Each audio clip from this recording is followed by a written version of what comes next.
जहाँ सड़क नहीं पहुंची है देश में, वहाँ संघ की शाखाएं पहुंच गई हैं, आपने संघ क्यों छोड़ा? अभी बताया तो, अगर अखंड भारत बनेगा तो उसमें देश में को क्या फायदा मिलेगा?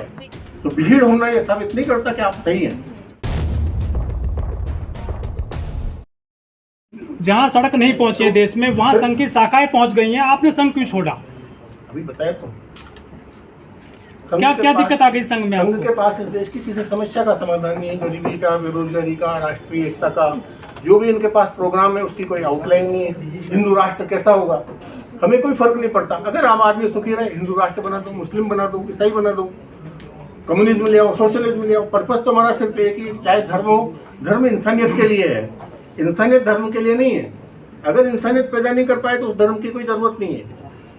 तो दोस्तों, अब मूल बात ये थी कि जो आपके पास इंसान का, मानव कल्याण का क्या मार्ग है, क्या रास्ता है, वो कुछ भी नहीं है उनके पास। लेकिन देशभक्ति जगा रहे हैं लोगों में, वो राष्ट्रवादिता आ रही है लोगों में। अच्छा, ये आशाराम भी जो शराब छुड़ाता था, कुछ न कुछ अच्छा सामने रखेंगे तभी तो मॉडलिंग होगी, तभी तो मार्केटिंग होगी। ये जो निर्मल बाबा है, जो भी पकड़े गए, राम रहीम, सबने अच्छे अच्छे काम किए। आप फिल्मों में भी देखते होंगे, जो विलेन है वो समाज सेवा करता है, समाज सेवा के नाम पे अपनी फेस सेविंग करता है। जब फिल्म का एंड आता है, इस टाइम पे उसको लगता है बस अभी रो मेरा कुछ भी नहीं बिगाड़ सकता, तब वो अपना असली चेहरा दिखा देता है। वही 8 साल में आप इनका असली चेहरा देख रहे हो कि हिंदू राष्ट्र कैसा होगा। 100 साल होने वाले सर 2025 में संघ को, वो पूरी दुनिया में सबसे बड़ा संगठन बन गया। बिल्कुल बन गया, अच्छी बात है। कोई तो खास बात होगी इसमें? खास बात है, समर्पण है उनका, मेहनत है, लगे हुए, मानना पड़ेगा। तो फिर दिक्कत क्या समाज में से लोग? उद्देश्य क्या है? उद्देश्यहीन, सारहीन। जो बात देश को मजबूत बना रहे हैं सर, वो देश में अखंड बना है देश में, पिछले 8 साल में मजबूत बना क्या? जो बात आप मजबूत बनाया, कमजोर बनाओ। जो बात आपने यहाँ बताई है, जो चीज आप देखिए, चीन ने जो है भारत पर हमला किया, मना कर दिया उन्होंने, न कोई गुस्सा है न गुस्सा हुआ है। अभी जो है चीन के साथ वार्ता हो रही है, पुतिन के साथ भी बातचीत सामने आई, जिसमें कहा कि उनको जो है मई 2020 की स्थिति तक रूस को पीछे जाना होगा। जब आगे नहीं आए तो पीछे क्यों जाना होगा? यही लेटर हमने प्रधानमंत्री जी को लिखा था उस टाइम पर। उस टाइम पर कई न्यूज़पेपर में न्यूज भी आई थी, हमने कहा था आप इस बयान को वापस लीजिए। लाखों स्वयंसेवक संघ हैं संघ के पास, देश मजबूत हो रहा है उनकी वजह से। मैं एक चीज बताऊं आप, हाँ। अगर आप ईमानदारी से सारे जेब कतरों की एक मीटिंग बुला लीजिए दिल्ली में, रामलीला मैदान खचाखच बढ़ जाएगा। तो भीड़ होना ये साबित नहीं करता कि आप सही हैं। सुबह सुबह जाते हैं वो पार्कों में, देश के लिए काम करते हैं। मैं भी गुमराह था ना, वो भी गुमराह है। संघ में कोई बुरे लोग नहीं है, किसी भी संस्था में बुरे लोग नहीं है। इतना समर्पण के साथ जो काम कर रहा है, उनको भी लग रहा है देश का भला होगा, मेरे को भी लग रहा था देश का भला होगा। आप संघ में गए थे, किस उससे गए थे, स्वार्थ से या किस लालच से गए थे? क्या दिखाई दिया था संघ में आपको?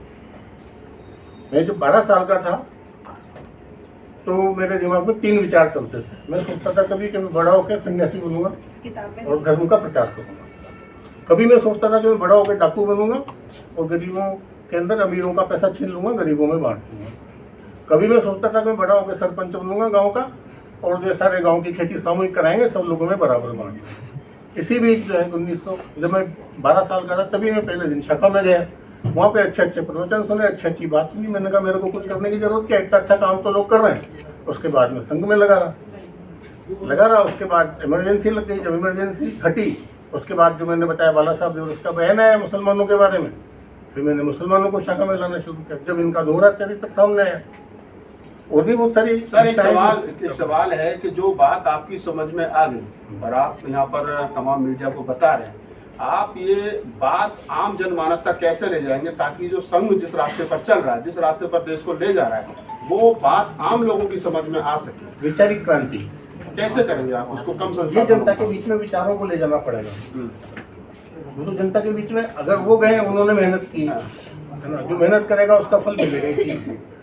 स्मगलिंग का वाले भी, स्मगलर भी मेहनत करता है। अभी आपको नहीं लगता है कि संघ का जो चरम पे वो चल रहे हैं, जिस तरह सरकार उनकी है, अन्य तमाम स्टेटों पे वो रूल कर रहे हैं? जब अंग्रेज थे इस देश में तब भी हमने हिम्मत की, आजादी के लिए लड़ाई लड़ी। जब मुगलों की सत्ता थी तब भी हमने हिम्मत की। महाराणा प्रताप है, इतिहास पराजय का है। सुभाष चंद्र बोस है, इतिहास पराजय का है। हार और जीत मायने नहीं रखती, सच्चाई के लिए लड़ना मायने रखता है। आपने पुष्पमित्र शुंग का जिक्र किया, आपने कहा कि बृहदत्त की हत्या की गई 185 ईसा पूर्व में। तो यह सवाल उठता है कि एक तरफ तमाम हिंदू धर्म को मानने वाले लोग ये कहते हैं कि बुद्ध जो है वो हिंदू विष्णु के 9वें अवतार हैं। आप यहाँ कहीं ना कहीं, चलिए ठीक है कहते हैं। अब ये राजेंद्र गौतम ने जो बयान किया था, पूरा हंगामा क्यों हो गया? नहीं मानिए ना, वो स्टेटमेंट अंदर तो के डॉक्टर में हाथी के दांत संघ, ये जो जितने भी संघ के लोग जो संघ की शाखा में जाते हैं। चलिए मैं एक बहुत बड़ा प्रश्न पूछता हूँ, कभी भी, अभी तो मैं उसको डिस्क्लोज नहीं करूंगा, लेकिन कभी भी कोई संघ का अधिकृत आदमी मेरे सामने आके साबित कर दे कि हिंदू धर्म नहीं है, और मैं संघ के ही अंदर की बातें बताकर ये साबित करूंगा कि संघ भी ये मानता है कि हिंदू एक धर्म है, लेकिन दुनिया को बेवकूफ बना के कहता है कि हिंदू धर्म नहीं है। वहीं से उनका डबल फेस सामने आ जाता है। जो राजेंद्र पाल गौतम का जिक्र आपने किया, वो जो उन्होंने दोहराया वो कोटेशन डॉक्टर अम्बेडकर की है, तो बौद्ध धर्म अपनाते वक्त जो 22 प्रतिज्ञा ली गई, लेकिन उस पर विवाद हुआ, इस्तीफा देना पड़ा। हाँ, तो लेकिन अभी क्या गलत किया नहीं, इस्तीफा ले लिया गया, लेकिन अभी भी कहीं ना कहीं डॉक्टर अम्बेडकर की बात को रिपीट करने से लोग बच रहे हैं। डॉक्टर अम्बेडकर की किस बात को रिपीट करें? जो 22 प्रतिज्ञा राजेंद्र पाल गौतम ने ली, वो राजेंद्र पाल गौतम की थी नहीं ना, वो डॉक्टर अम्बेडकर की थी। सच में क्यों नहीं टिक रहे? हाँ, तो एक तरफ तो प्रधानमंत्री जी बेच रहे हैं उन प्रतिज्ञाओं को किताबों में छाप करके, दूसरी तरफ जो है ये तो उनका दोहरा चरित्र, मैं बता ही रहा हूँ, उनका तो लगातार दोहरा चरित्र है। सर, संघ की शाखाओं से राष्ट्रपति निकले हैं, प्रधानमंत्री निकले हैं, बहुत सारे चीफ मिनिस्टर भी निकले हैं, अफसर निकले हैं, आप वहाँ छोड़ करके आ गए। हाँ, तो मेरे को क्या करना था? जो मेरा जिस उद्देश्य से मैं संघ के अंदर गया, संघ के लोग तो सर सत्ता संभाल रहे हैं देश में, मेरे को सत्ता संभालने का मौका था।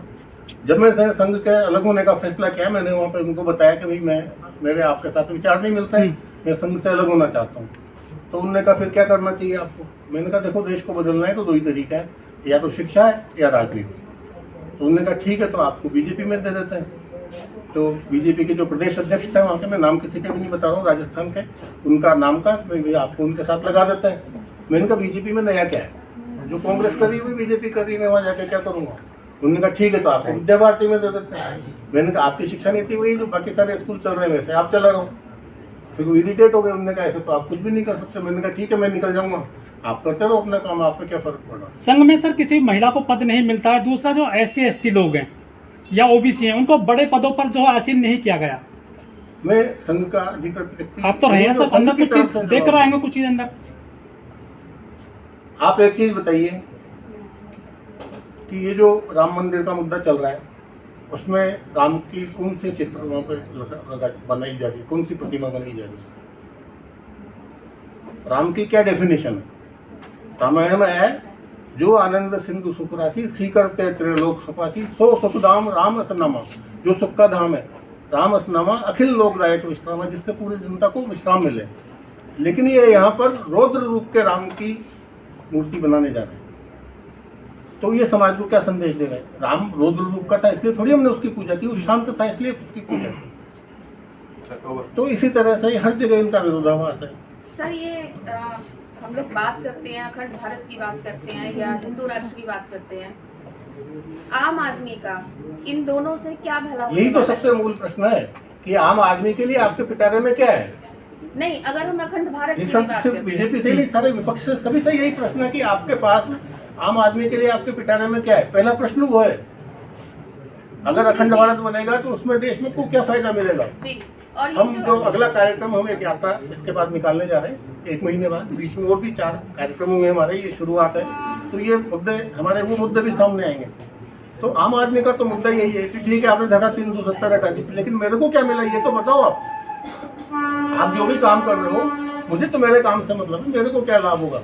आप कह रहे कि 100 साल बाद भारत वो बन जाएगा, विश्व गुरु बन जाएगा। वही कल का सूरज वो देखेगा जो आज रात को जिंदा रहेगा। जो आज रात को ही मर गया उसको कल से क्या मतलब?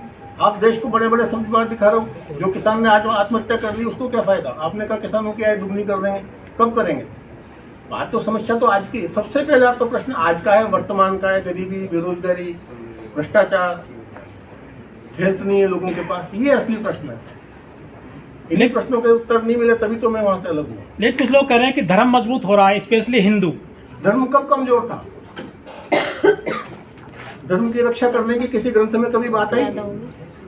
गलत शब्दों को तोड़ मरोड़ के पेश किया इन्होंने। लेकिन शोभा यात्राओं में बड़े बड़े युवा जा रहे हैं, युवतियां जा रही हैं हथियार लेकर के, तो वो कैसे रुकेंगे? इससे साबित हो गया कि धार्मिक है ये।